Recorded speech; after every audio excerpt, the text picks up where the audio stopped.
Hello, good evening, everyone. Good evening.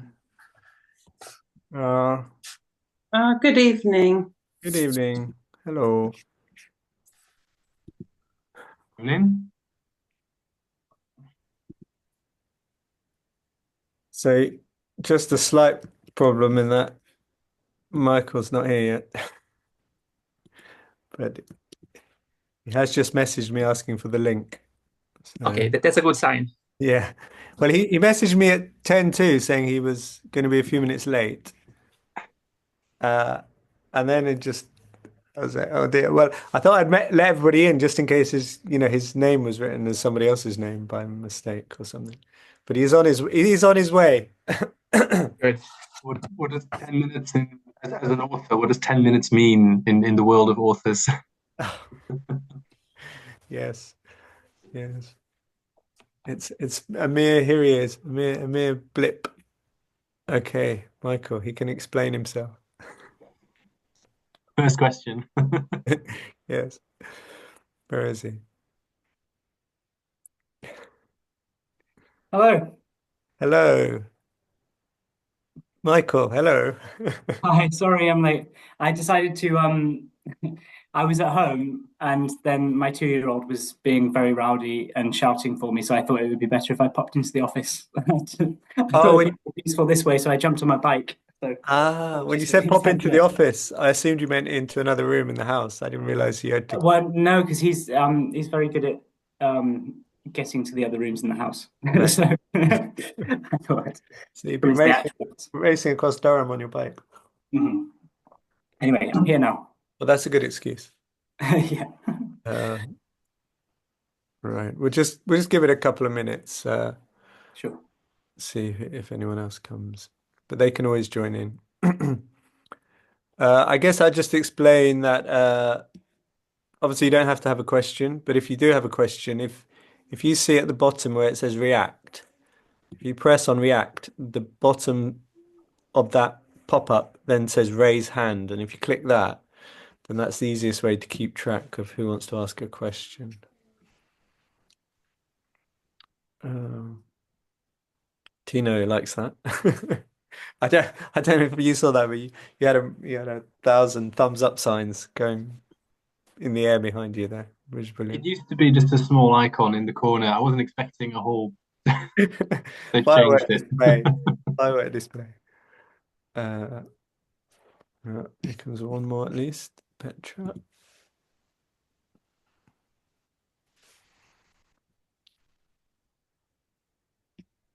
See, I knew it was worth waiting. More people coming.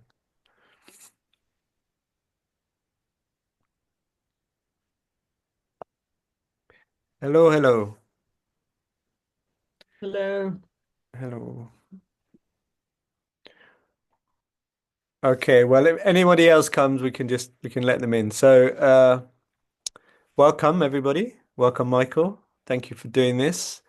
We'll see how this goes. This is an ask me anything scenario, so Michael can be asked anything. He's free to say he doesn't know or he doesn't want to answer, depending on how things go.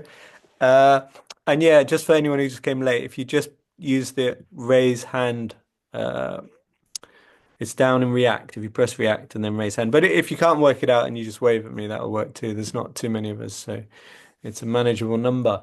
So just for anyone who's like joined because it sounds good, but they haven't read any of Michael's books, this is looking back to front to me. Does it look back to front to you too? No, you can read that. No, it's fine. It's just maybe to me, I see myself backwards.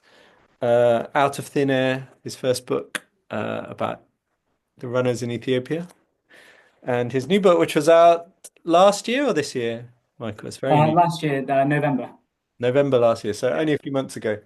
Yeah. To the Limit, the meaning of endurance from Mexico to the Himalayas. So, and yeah, that's as much of an introduction we're going to give him. He's going to have to find out. We'll find out more about him by asking him questions. So, I'm going to ask Mario to go first because I know Mario has got a rather special question, I believe, or more than a question. So, Mario, if you obviously unmute yourselves Yep. when you're speaking, and then mute yourselves again when you're not speaking. So over to Mario. Yeah, okay. Thanks, Adanand, and good evening, everyone. Good evening, Mike. It's quite impressive to see you, on the screen as a real person, because when we read the book. By the way, I'm part of the book club, which is run by Adanand, and so we have read both the books as a part of this book club. And it's good to see you as a real person. Finally, we can put an image to the name of the author.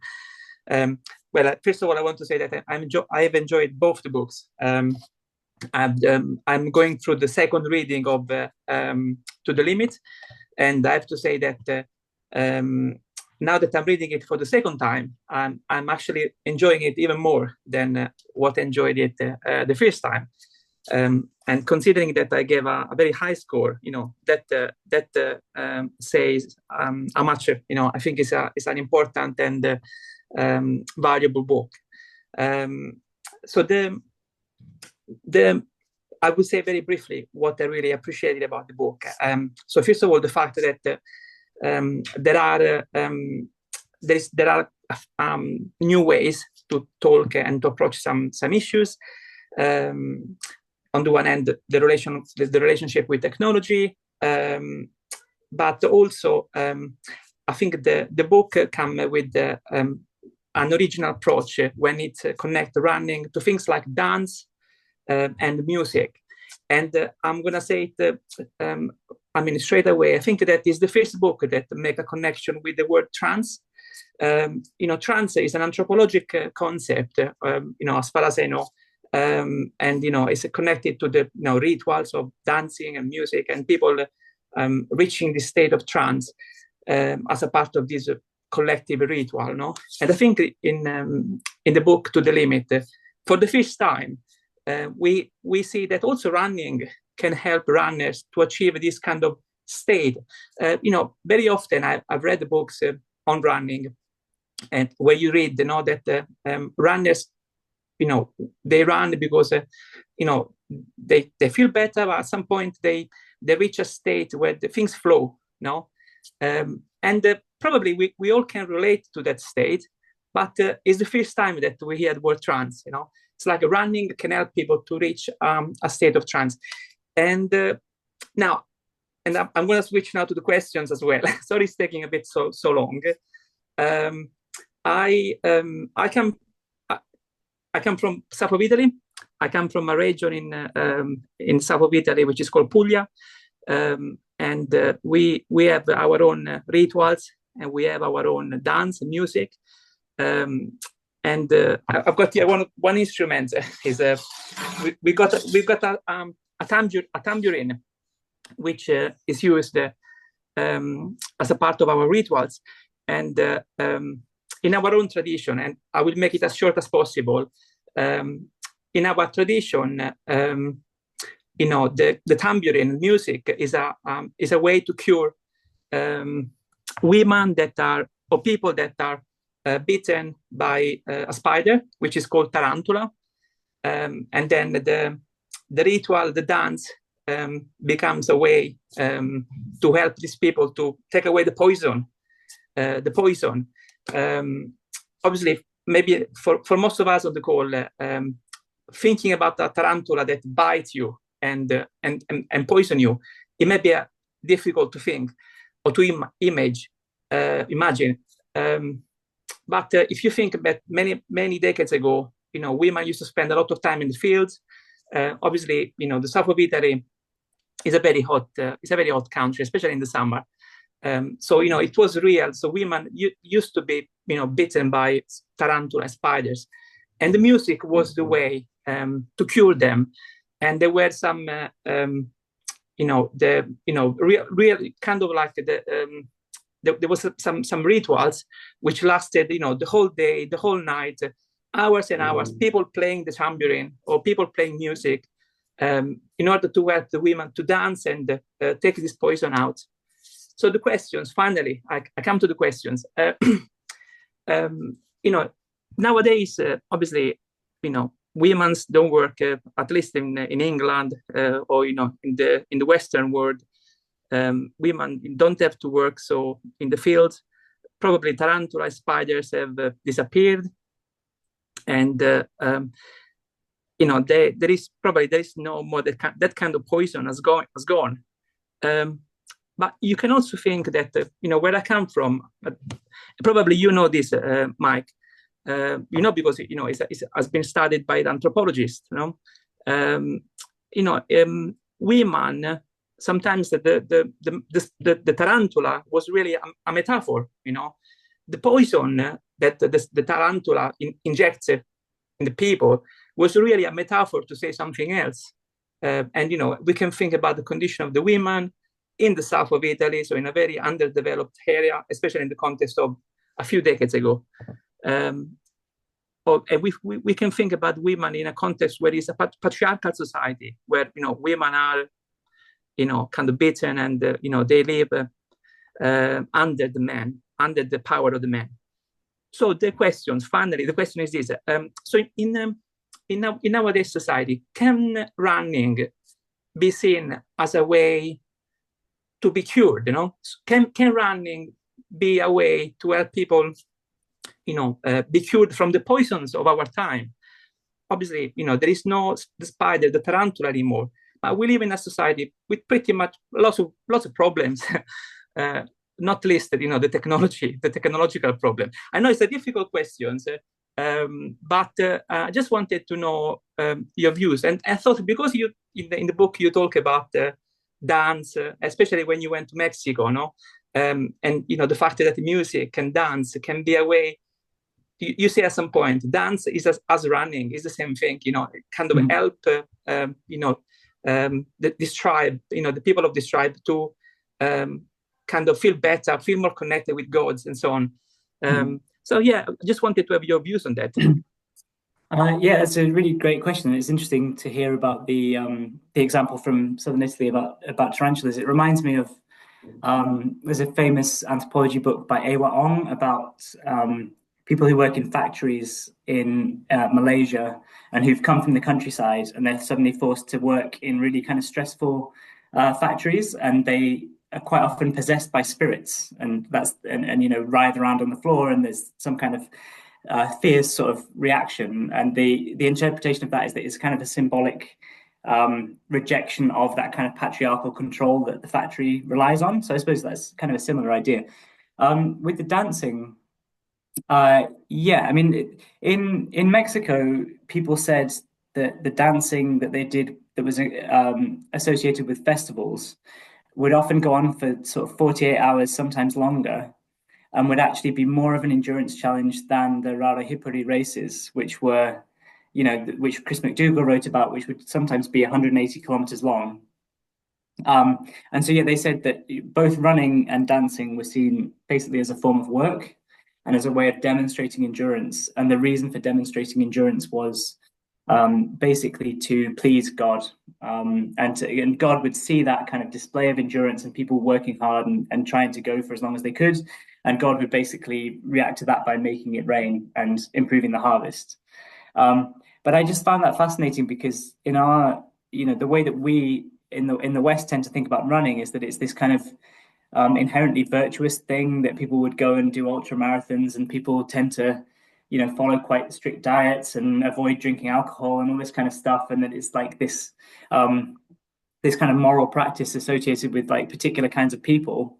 And then if you contrast that to like a rave, for example, where people are taking drugs and dancing for like 36 hours or whatever, we see that as being quite almost like slightly degenerate behavior, or we see them as very different activities.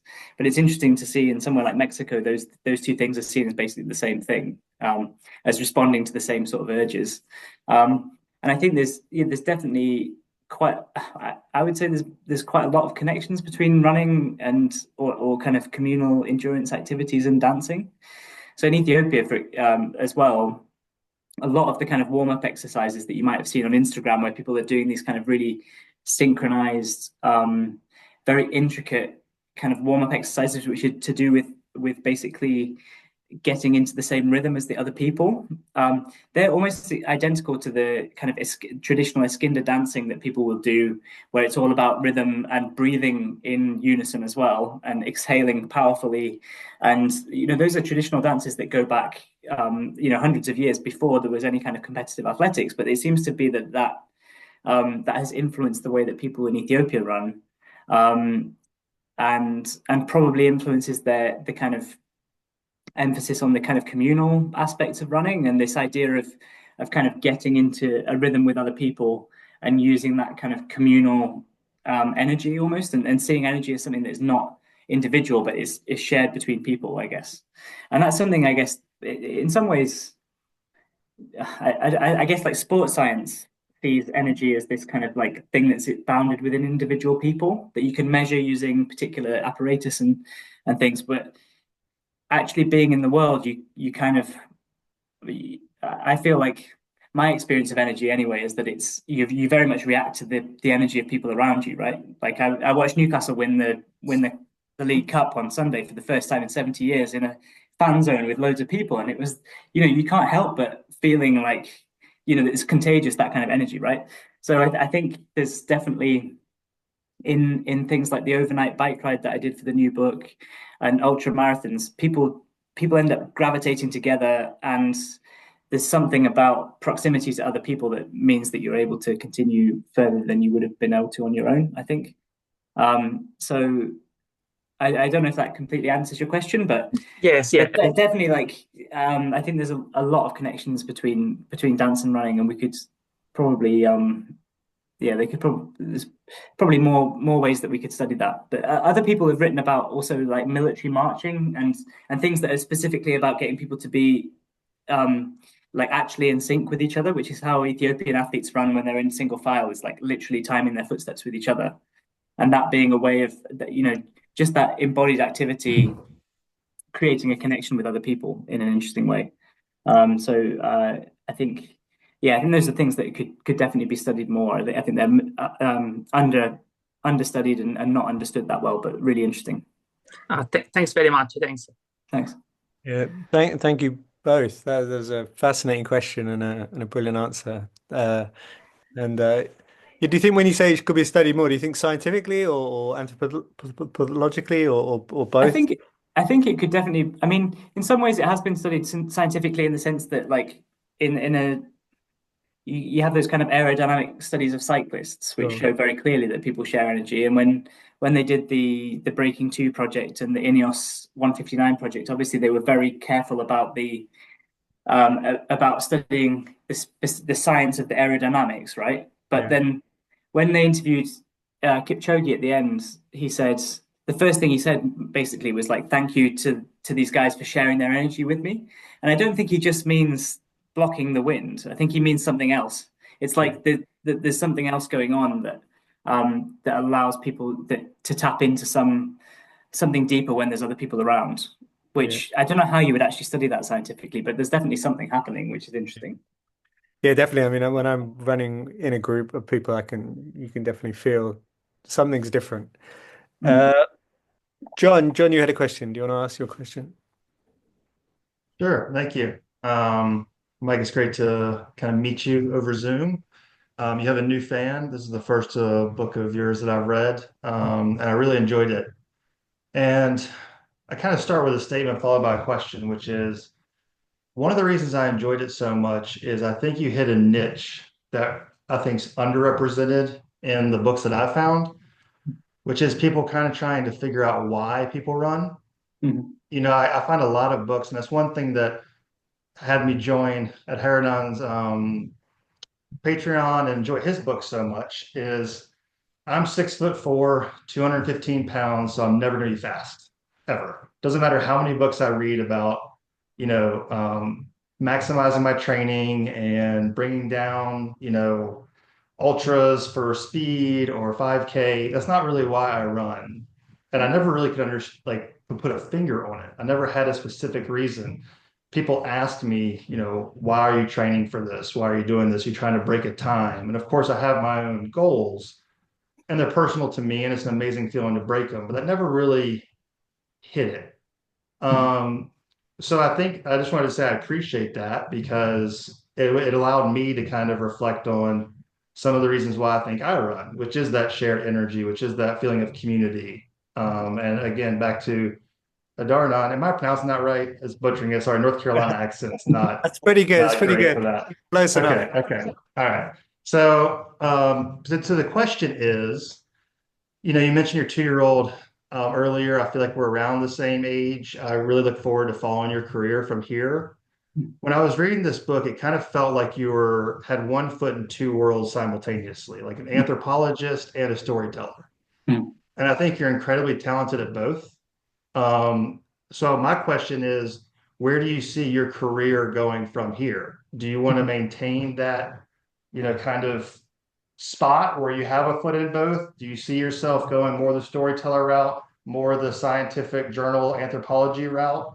Because I'm going to read it no matter what. I just, since I had a chance to ask a direct question, I'm really interested in where you're headed.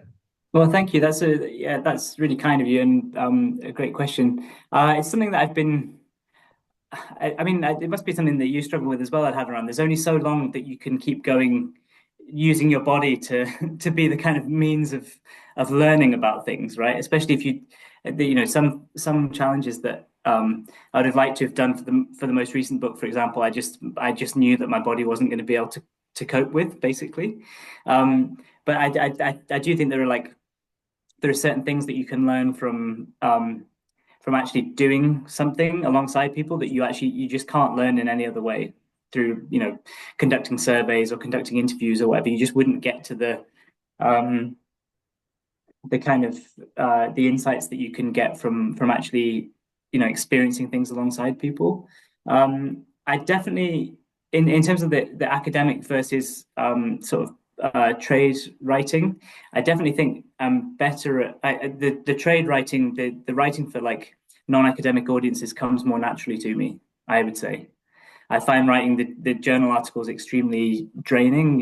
It takes me almost as long to write a journal article, which is maybe like 25 pages, as it does to write an entire book, a popular book, because you've got so much justifying yourself to all the other anthropologists who've ever written about anything similar to what you're writing about, and weaving a theoretical argument and then submitting it and getting comments back and rewriting it and things. So I feel more comfortable writing the more popular books. It's going to depend a little bit on who wants to fund the research and who's interested in publishing it, basically. So the new project that I want to do, which I kind of touched upon in To the Limit, is on the enhanced games. And I know, Hadran, you've written about this already in The Guardian, but I think there's that raises a lot of really interesting questions about the future of humanity, like beyond sport, really. I think what they're trying to do with it is kind of legitimize the use of performance enhancements through sport, but in order to kind of influence the broader society towards accepting the use of performance enhancing drugs in the workplace and other contexts. So I think that would be an interesting thing to study. And then hopefully there would be a popular book in that, but it would be slightly different to the things I've done before. Would you have you thought this far ahead? But would you take some performance? But this is exactly what I was going to say. Is that you've got there's a dilemma if I continue to do the same sort of approach before, which is kind of immersion in the world that I'm studying. Then that would be a question. I don't think I would, because I think the health risks are quite high, and I also I'd be approaching it with quite a critical lens. So I wouldn't want, I think it would be ethically probably slightly dubious to do that as well. I don't know how the university would feel about it if I said I was going to suddenly take loads of EPO and testosterone and things. But it's a good question. I would definitely do things like there's some interesting things happening where people are trying to do these kind of large scale experiments where you upload your wearable data and they you sort of crowdsource that information and do something with it beyond what the individual corporations would do with that information. So there's ways that I can participate in that community without actually taking drugs, I think, hopefully.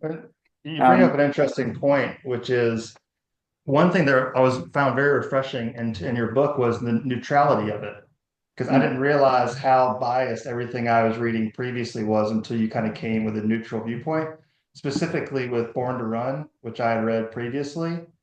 You weren't contentious. It wasn't attacking at all, but it allowed me to reflect on it in a broader context. Same thing Yeah. with wearables, all these things that as a consumer, we don't think about how biased what we're reading is because it probably was paid for by someone who has an interest in one of those things. So, as your projects look forward, I hope to maintain that approach because it's really eye-opening and it allows your reader a nice chance to kind of be like, oh, yeah, maybe it isn't great that I'm basically a walking computer when I go out and go for a jog. That's probably Yeah. taking away something from it.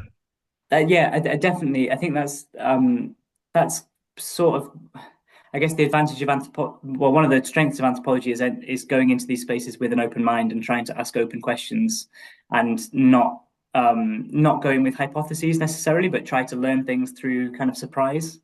I think that's kind of how I did things in Ethiopia. With the enhanced games, it's interesting because I'm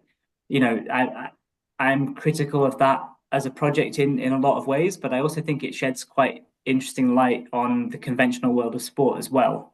So like the fact that they're doing some things like trying to pay athletes in an equitable way, which I think the Olympic movement absolutely does not do. The IOC makes vast amounts of profit and doesn't pay athletes to compete in the Olympics. So there are aspects of what they're doing which I think are actually quite positive and kind of shed interesting sort of critical light on kind of old school athletics. It's about going in with an open mind, listening to what everyone has to say, and then trying to present it in a way that isn't too judgmental, but still gets across some kind of point about it, I suppose. But I would find that fascinating because wouldn't an athlete from the 1800s consider all of our modern athletes incredibly enhanced? They absolutely. So who is making those designations? Where is that line?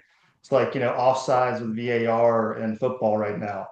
Yeah. Who's the person doing the picture? So it's something that I've considered too, is I'm very critical of the enhanced games, and there's so much things that are legal that are brand new. So Yeah. where does enhancement begin and natural athleticism end? So I'll leave with that. But thanks for joining us as a fellow parent. You have a 2-year-old, so really good on you for being here with us because time is precious. It's an endurance sport in itself, having a 2-year-old. I think but yeah, I think that things like the new footwear, for example, that's an example of something that gives you an advantage which is probably bigger than most performance enhancing drugs, but has just become completely normal. And that's because of the influence of the corporations with the Nike specifically, who first introduced it, and the president of World Athletics at the time happened to be paid by Nike, and then it just happened, and then now we just accept that there's a new level that everybody's at with the footwear, but that's not seen as a problem. That's seen as something to be celebrated, and kind of nobody. There's very few people. A few prominent people, Tim Hutchings and a few other people, criticize the developments in footwear, but it doesn't have the same critical scrutiny as pharmaceuticals, which is an interesting sort of double standard in some ways, I think. But yeah, a really good question. Thank you. Yeah. I just on the enhanced games. I mean, my only thing about that is that they got more and more funding, some funding from Eric Trump recently. Yeah. Still only one athlete, as far as I'm aware, and they told when I did the interview with the guy, it was last spring, almost a year ago, and he said after the Olympics, we've got 100 people who said they're going to sign up after the Olympics. Okay. Including current world record holders, he said. I was like intrigued for this post-Olympics announcement. So Yeah. I don't know what's going on there, but that's potentially the pitfall because it's one of the many pitfalls, I guess. Yeah, they seem to. So the announcements about where it's going to be and exactly how it's going to happen also keep being delayed, right? As well. So I think I kind of feel like the momentum was actually kind of fizzling out until the Trump administration got in, and now Trump Jr. who's just invested in it, and the current the people who are in charge of healthcare in America now seem to be quite keen on it. It kind of pushes a particular kind of libertarian agenda that Trump and others are quite in favor of. So I think it's becoming more likely that some version of it will happen now. It But adds a whole it another remains to be layer seen. of intrigue for a potential book project. I think it would be a Well, exactly. Yeah, I think fascinating book. Yeah. it's interesting. Tino, you've got a question. You've got your hand up.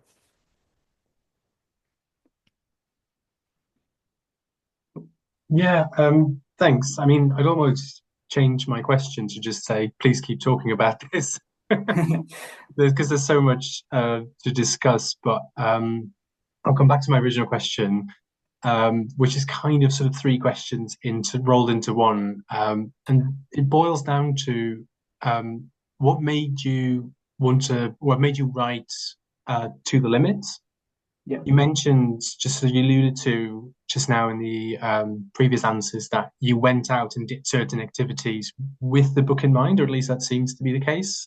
Yeah. Was that the case? And I guess sort of as a little additional question there is, I was wondering if there were any interesting sort of stories or activities that ended up on the cutting room floor for some reason. Yeah, great question. So it was a book proposal that I came up with after Out of Thin Air when I realized that basically the time with the Ethiopian runners gave me this kind of interesting critical perspective on the way that we think about endurance sport in the West, I suppose, because they were quite skeptical of sports science, for example. They saw energy as this sort of shared collective thing.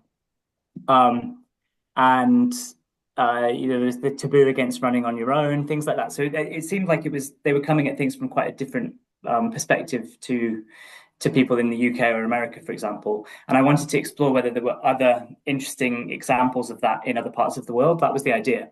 So I had a whole load of potential places to go. I wanted to do more work with the climbing Sherpas, who I ended up writing about, but based on mainly interviews in Kathmandu. I wanted to actually go to Everest and do some field work in base camp.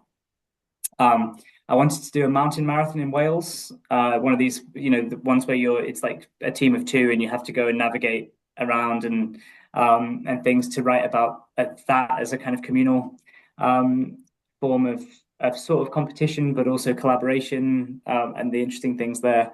And yeah, I mean, there's loads of things that I kind of wanted to do, but didn't have the budget for, I guess. So also with persistence hunting, I wrote about that quite a lot, but I would have loved to have actually gone to the Kalahari and tried to find some people who were still doing it.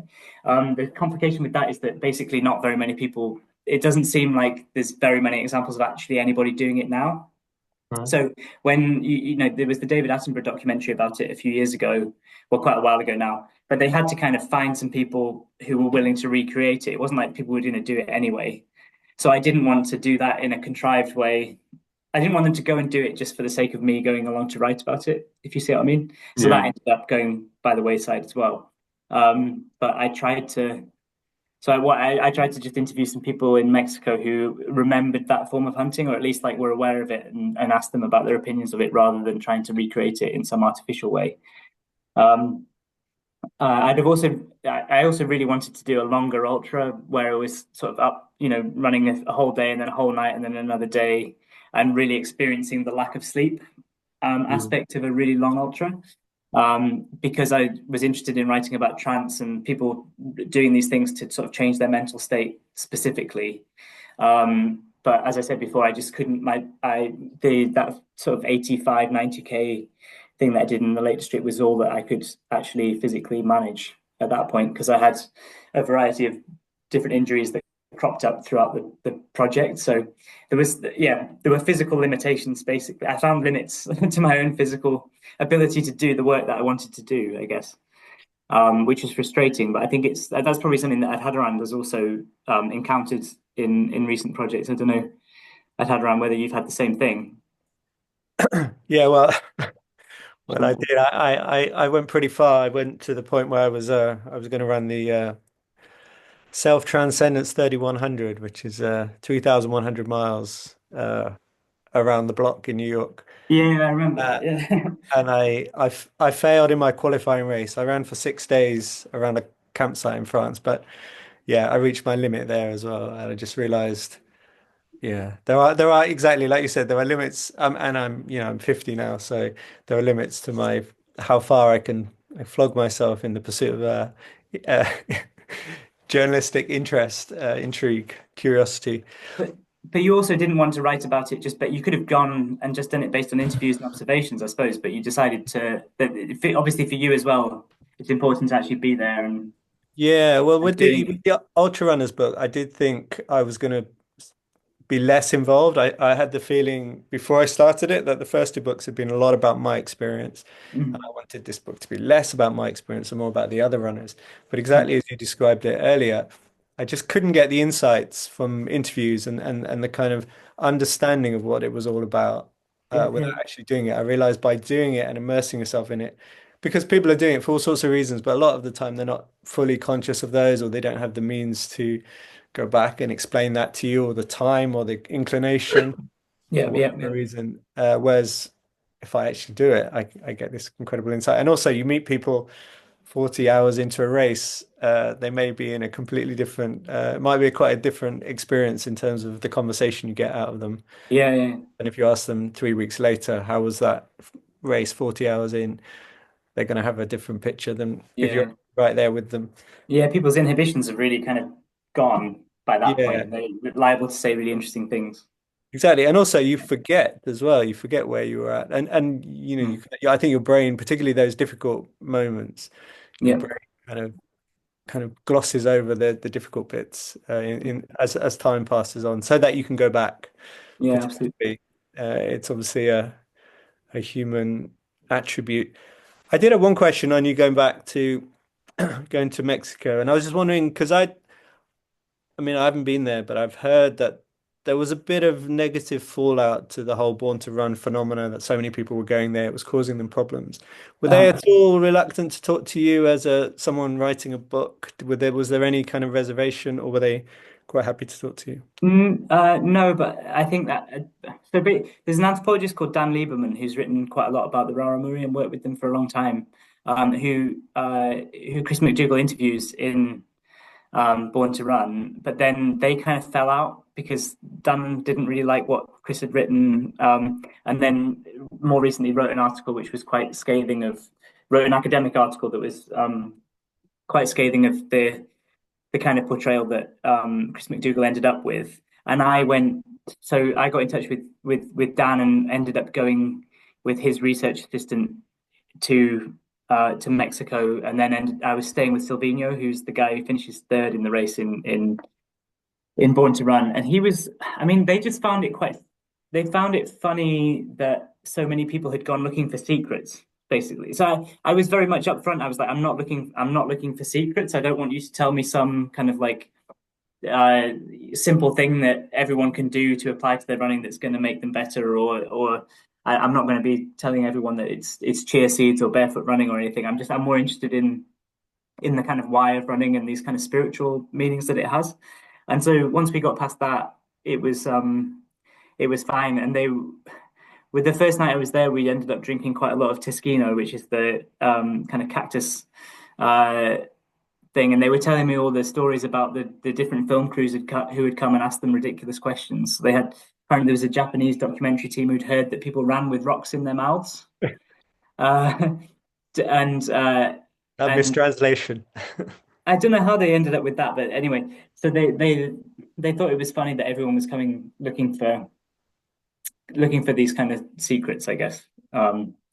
But I was more interested in asking them about what it meant to the communities, basically, and about this kind of religious significance, which I think McDougall kind of touches on for like a paragraph, basically, in Born to Run, but I think is actually, um, that question about the kind of why of endurance. And I feel like a lot of the time we focus on things like, these um, genetic predispositions towards being good at endurance sport, or um, you know, advantages people get from being at altitude. But I think the kind of cultural reasons why people run, or the meanings that they bring to it in particular cultures, are actually more interesting. And it seems, the reason people were running there was to bring communities together, and basically just it was a spiritual practice. And that seems, as soon as I kind of grasped that, people were quite happy to talk about that stuff. One thing that was interesting was that the what they refer to as marathones, which is like any race that is not a rara hippery. Any kind of what we think of as like a standard trail race or point-to-point race. Those have really there's been far more of those since McDougall was there and since Caballo Blanco introduced them, and they thought that had a sort of slightly detrimental effect on the rara hippery, because they would normally, those kind of standard races are normally organized by Westerners, and there's prize money attached to them, and they give out food vouchers and things like that to the Raramuri to incentivize them to run, and then that provided a distraction away from Rara Hippery, which is a shame. Yeah. But I think Rara Hippery as a practice is also just gradually fizzling out because of lack of interest from younger people as well. It's something that it takes. People will plan them 2 weeks in advance. They'll spend a lot of time gathering bets associated with the races because that's a really big part of it. Then there's a huge party. It takes a week or so to recover, and young people at least just can't afford that kind of time away from working these days. So it's kind of, I think you could argue that one of the effects of Born to Run is that actually it's kind of stopped Rara Hippery from happening or had a detrimental effect on it. But I think it would have been also fizzling out anyway as a practice, unfortunately, because it's such an interesting and amazing thing. But it's the modern world, I think, perhaps. Yeah, unfortunately, it seems like an all too common story everywhere, doesn't it? The Absolutely, yeah. traditions dying out and at a rapid pace. I'm aware we've got a couple of questions. Is it Eki? Yeah. So one of the interesting points in your book, To the Limit, is about equitability, where you say compare white runners versus Kenyan and Ethiopian runners, where you say, okay, give the example that there's a focus on footwear technology that improved the runners, and also on the difficulty they're facing with dealing with whereabouts and blood passports and so on. How do you see this evolve, and what could help to make the whole sports more equitable? Yeah, it's a really good question. So solutions for that, I think the whereabouts system, it's based on premises that are all to do with individual responsibility. So it's entirely up to the athlete to make sure that they keep their whereabouts up to date, and that they're in the place that they say they're going to be, and that they update the computer system in the right way. But that's just actually impossible for an Ethiopian athlete to do for themselves, because they don't speak English. They usually don't have a computer. So it's about being honest about the fact that is a job that the athlete normally is telling the sub-agent that they work with where they're going to be, who is then communicating that to the manager, who's then logging into the system from Europe on behalf of the athlete and then filling it in. So I think the first step would be for the World Anti-Doping Agency and World Athletics to just recognize that that's what's happening, and either to make it available in Amharic or make it simpler, or to it needs to be more accessible for those athletes. In terms of things like footwear, I think there's a lot of evidence now that the effects of the new footwear are kind of cumulative, that the longer people train in them regularly, they get benefits that are to do with enhanced recovery from training in them frequently and being able to run lots and lots of sessions in those kinds of shoes, and that people are just getting kind of exponentially faster as a result of that footwear introduction. But in Western countries, it's relatively affordable to buy those shoes. And in Ethiopia and Kenya, you only get them if you're a sponsored athlete and they're brought in by your manager. You can't just go into a shop and buy that kind of footwear. So I think there's definitely a gap between a gap in access for Ethiopian and Kenyan athletes compared with Western athletes. Whether that's I don't know how detrimental that is, and that's always been the case with footwear, with like specialist footwear in the past as well. So I don't know quite how much of a difference that will make. But that's also something that could potentially be addressed. Does that answer your question? Yeah, Actually, when I was referring to the attention for the footwear, it was more like it's almost taking away attention for the runner, and you see Oh, this right. Yeah, yeah, a yeah. lot Okay. more Sorry, in sorry. these Kenyan Ethiopian runners versus a white runner would have a story Yeah, yeah, yeah, yeah. yeah. Yeah, yeah, definitely. So yeah, there's the sort of fairness thing. I think that the shoes also the sort of the most recent research shows that people react to them really differently. So there's a really kind of there's a difference of several percent just in terms of how your individual biomechanics react with the individual shoe. And white athletes tend to have far better access to sort of laboratory testing that allows them to pick the best footwear and sort of optimize that. With Ethiopian and Kenyan athletes, I think it's a bit more of a lottery. But definitely with the articles about people running really quickly recently, the focus has been on the shoes rather than the athletes. So that was the case with Kelvin Kiptum and with Tigist Assefa. Um, I think the footwear has exacerbated it because it makes it the story, especially when Adidas brought out the shoe that kind of disintegrates after 100 kilometers or something and is extremely expensive. They obviously, for them, it makes sense to try to make that the story, and it becomes the story in the articles. But I think there's a broader problem with people being able to tell the stories of Ethiopian and Kenyan athletes well, or the commentators being willing to spend the time to learn about them and to be able to have things to say. Because I always think, with the coverage of a marathon, it's like 2 and a bit hours. There's not that much to say in terms of like immediate commentary on some people running in a group, which is what is happening for the majority of the race. So I've like spent quite a lot of time in the past compiling little stories and anecdotes about particular runners and sending them to commentators who I know are going to be sitting on Eurosport for 2 hours and need something to say, and they still don't use it. So I think that's frustrating, right? Because they will talk about Jakob Ingebrigtsen and they'll talk about Josh Kerr and the other Scottish athletes, and they know quite a lot about them. And I feel like a lot of the Ethiopian and obviously the Kenyan runners as well at Hadrand have these really interesting backstories that it wouldn't take that long for people to research and be able to talk about. And I feel like people who are watching the races are also really interested. Um, so for that, I think the people who should be working on that are the managers.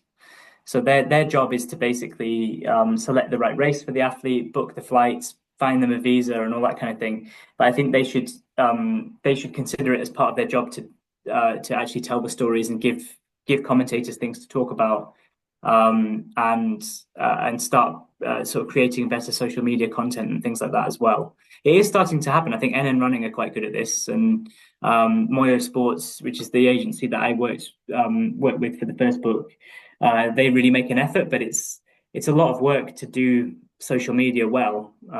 Like I wrote about that Into the Limit in the context of American athletes, and they're spending 5 or 6 hours a day producing content to tell their own stories.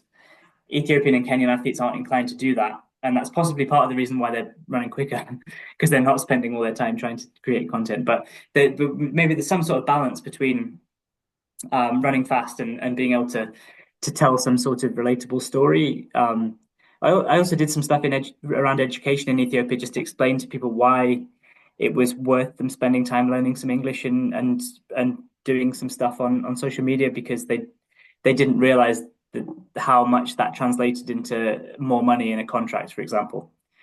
So that's another thing that if people understood that better, I think there would be more of that, and people would be able to learn more about athletes from these places as well. Brilliant. Yeah, I would just echo all of that, really, to be honest, from a Kenyan point of view. But we've got a couple more questions, so we'll move straight on. John, you've got a question? Yeah, I have to say, Mike, apologies, I haven't read either of your books, but one of the good things about this call is that it's really inspired me to definitely go and get them and read them. But a number of times in this conversation, there's been reference to spiritual practice as well as cultural stuff. Mm-hmm. And thinking of my own experience of running and why I run and what I get out of it, I wonder the extent to which you have found groups of people who actually treat their running, not just their racing, but their whole approach as some sort of spiritual practice. So including the way in which they train, how they train.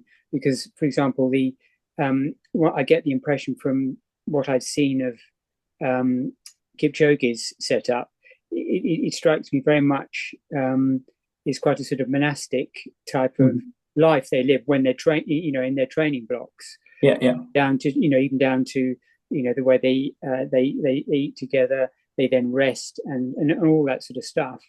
And I was thinking, Darren, and from your book, The Way of the Runner, you at one point you mentioned about there are groups of monks in Japan who train to run some phenomenal distance as part of their spiritual practice. So Mike, I was just interested in what you'd found in terms of having the overall spiritual side of the whole thing, not just the racing, say. Yeah. Just to say, I'd had run. I was kind of jealous that you wrote about that first, because I'd have loved to have done that that stuff on the running monks. In Ethiopia, all of the runners that I knew were devout Orthodox Christians, and the values that Orthodox Christianity sort of instills in people are things like patience, and being humble and listening to those in positions of authority. So that meant that they were very much like happy to listen to the coach, apply what the coach was saying, and the patience thing was really important. So people would say, you really got to give this 7-10 years of like consistent training before you can expect any results. And that's like I guess true. A sports scientist would probably tell you the same thing about endurance sport, but the sort of logic was actually kind of derived from religious beliefs about the importance of patience and hard work, and sort of delayed gratification from training. So they would all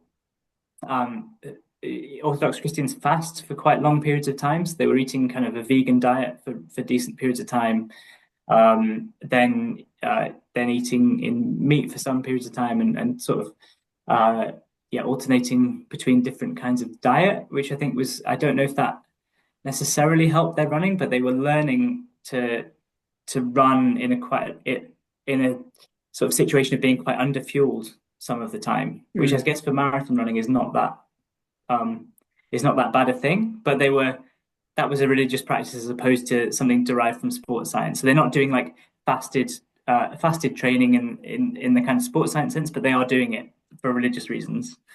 And then they would always take Sunday off to go to church, the runners that I knew. So it was definitely, very much like part of their religious life, and also just being very deferential to the coach, and what the coach had to say. So that people would, the coach's word was kind of gospel, and people were also. But one of the things that I don't know whether this is an advantage for running or a disadvantage, but they also had this very clear sense that God had a plan for them. So that meant that gave them a real sense of belief, because they thought at some point in the future, if I'm just patient and keep doing this for long enough, God will reward me eventually. Right. And I don't know when that will be, but it will happen. And which meant that they kind of kept at it basically. And I guess that's part of the patience thing. But it also meant that if they had a really bad race, they wouldn't they weren't really upset. They didn't take it particularly personally. They were just like, that wasn't my day today. It's not God's plan for me to do well today. It'll be another time. And they didn't dwell on it. They just kind of accepted it. So I think there were a lot of, it wasn't necessarily that they were consciously applying religious ideas to their running. It was just that the religious beliefs that they had influenced the way that they ran and thought about running. Right.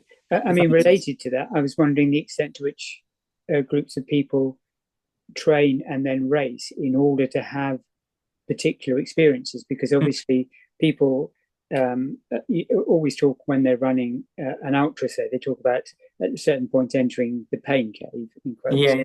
And you sort of the impression I get sometimes is that, well, certainly some people describe almost as that they relish that experience, even though it is well, Darren, and I'm sure you know from your own experience that it must be horrible, but I suppose I'm wondering from an anthropological point of view, the extent to which groups of people adopt running practices in order to have spiritual type or sort of emotional Oh, I experience? see what you mean. Yeah, so the way that I've written about it into the limit is that it's a form of ritual, which is like it's specifically designed to give a kind of liminal experience, which then provides a new perspective on the rest of their lives. That's how a lot of people thought about it. Right. So that they would say it's kind of like providing a factory reset on their whole mental sort of Right. approach to life, and Yeah. I mean, never did anything quite as extreme as some of the things that Hadran did, but even the things that I did do, it does shift your perspective on the rest of your life in a really interesting way, and that's not necessarily from going into a trance, but just just taking. I think just the simple act of taking time out of your normal life to do something that's really difficult in a place that is either a combination of beautiful and kind of unforgiving, and you're exposed to the elements and all that kind of stuff. When you come back to your normal life, you come back to it with a different perspective. I don't know if that's necessarily a spiritual thing, but it's definitely something that people found especially valuable in it, I guess, as a reaction to like a modern lifestyle, which is seen as quite monotonous and unchallenging and overly comfortable a lot of the time. So people actively seek out these experiences as a way of giving them a new perspective on kind of modern life, I suppose. Yeah. Does that answer your question? Yeah. Thank you very much. Thank you. The only thing I would add, there's the Sri Chinmoy marathon group who are kind of consciously are trying to do that. So their races are all called self-transcendence races. The idea being that I've run some in Edinburgh of those. yes, I mean they do shorter races as well. I'm not sure if they're called self-transcendence races They as well. still call them They that, are, but sometimes they're only like a mile, but it's still they call them. But you can still transcend yourself in a mile then. If Yeah, and that whole race around New York, which is just insane, but it is a spiritual practice. And I actually believe what I realized by attempting to kind of qualify for it is that without that spiritual investment, it makes it a lot harder. And I didn't feel like I had that in the same way that someone who'd been in that group for many, many years and had embraced that spiritual practice, this was almost like the culmination of many years of their being part of that group would be to do this race. And they had such a huge spiritual investment in it. And I feel like, because sometimes you look at the guys running it and they don't look like super athletes. Some of them, they're not lean. Some of them, they're quite old. And yet I've realized from attempting to do that kind of pace for 6 days, they do it for 52 days, 100 kilometers a day. After 2 or 3 days, even as a fairly okay runner, that starts becoming the cumulative effect of that is incredibly difficult. And then they can do that. It shows the power of shows the power of their belief in the actual potential spiritual attainment that's on offer. Yeah, and wanting to write a book about it isn't quite the same. It's not No, quite exactly. enough of a motive. It's not quite enough of a why. Yeah, exactly. I realized that I just didn't quite have the same level of why. Gene, you've got a question. We're running out. Yeah, you kind of alluded it, I suppose, when you were talking to John, but just the cultures you've been exposed to, and I suppose your experiences. Is there any specific kind of running practices or lifestyle practices you've taken from those and incorporated into your own life when you came back home? A good question. So from Ethiopia, the main thing that I learned was just to vary the kind of surfaces and kinds of running that I was doing as much as possible. So they have a real taboo against running on the road and on hard surfaces in Ethiopia. So when I came back, I tried to replicate the kinds of running I was doing there in Edinburgh, and it meant that I was basically running on Arthur's Seat on the kind of little mountain and on golf courses really early in the morning to try to replicate the kinds of terrain. The reason that they do that is they really say that like running on roads really kind of kills your speed. So that was the main reason for doing that. And then just like it's actually been in some ways quite a futile exercise, but I've been trying to find opportunities to run with lots of people as much as possible, but it becomes quite difficult when you get back into a routine where you're incredibly busy, and it's hard to find the time to get into those kind of communal sort of experiences. But that would be yeah, those two things. And then I suppose the other thing from Ethiopia is just this real kind of fairly extreme polarization of training, where you have like some really hard runs, but then the rest of the running is incredibly easy, basically, which I think sometimes people fall into this trap of just doing a lot of running in the kind of middle ground, which is not particularly effective training wise. So those are the main things that I brought back from those experiences, I think. Yeah, thanks. Yeah. I find that really fascinating, because I would say I would give an almost identical answer from Kenya, whereas I don't think the Kenyans and Ethiopians have like referenced each other or like compared notes. I think they've both come to that place completely independently, which is kind of fascinating. And unless you know of any collaboration that's happened to make. I think there's more collaboration. Well, more kind of ideas are shared now through Facebook and other kinds of social media. So I know that the coaches in Addis were getting quite inspired by some of the stuff Renato Canova was doing, because he was posting loads and loads about it on Let's Run.com forums and other places, and they were watching YouTube videos, and so they were there was a bit more cross-contamination of ideas more recently. But I think the practices of kind of running off-road and really slow, easy running, I'm pretty sure they developed independently of each other, just based on like definitely in Ethiopia, the way that people ran in the forests was the way that people explained it to me was that they picked that up from other runners before them, and sort of traced this sort of genealogy back to Abibi Bikila running like that in the 60s, and said this is the Ethiopian way of doing things. So I'm pretty sure they must have developed independently, although the Kenyan practices must have been influenced by British colonial athletics. Yeah, I mean, that was kind of how it was introduced in Kenya. So yeah, but then at some point there must have been some sort of divergence from the way that they were, the way that the instruction was. I don't know how much you got into that sort of side of things, but yeah, well, they do. It's funny. They have a kind of, I don't, anyone who is at a running club in the UK almost certainly goes on a Tuesday and a Thursday, and then the long run at the weekend. They have the same system. They have Tuesday session, Thursday session, and that is definitely the British system. They do fartlek. They do kind of the same intervals that was introduced by the British. But yeah, this idea of just running really slowly and also running, like being averse to running on the tarmac. I feel like that had nothing to do with that, because it's not how we would do things here. But anyways, that's been fascinating. Anyone got one last question before we let Michael go back to his 2-year-old? Not a question, but just good luck. He'll be asleep now. I'm kind of You've I've escaped. escaped for bedtime now, so I'm all right. Well, Michael, it's been really great for you to join us, and I've really enjoyed listening, and hope everybody else has. So thank you all for some really amazing questions. I thought that was really fascinating discussion, and I will eventually post this up as a podcast if everybody's okay with that. So yeah, of course. Yeah, great. Okay. Thank you, everyone. Great questions. Thank you very much. Cool. Thanks you. very much. Bye. Thank you.